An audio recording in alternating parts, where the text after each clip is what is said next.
جس کو کہہ دو کہ وہ ضروری ہے وہی دامن چھڑانے لگتا ہے۔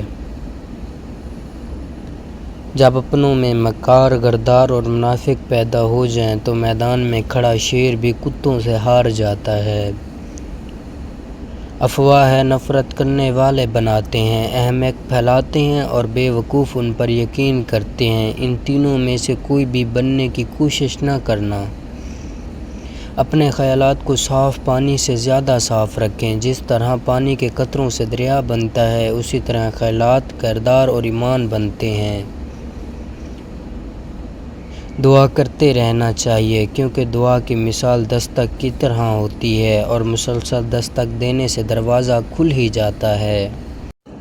مجھے رب کی ذات پہ اتنا یقین ہے کہ آج اگر وہ مجھے کانٹوں سے گزار رہا ہے تو یقیناً گلابوں تک پہنچانے کے لیے۔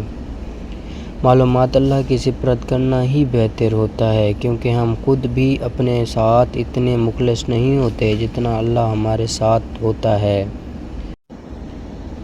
انسان کو ہمیشہ وہی سے زندگی کا سب سے بڑا سبق ملتا ہے جہاں وہ پوری طرح مخلص ہوتا ہے۔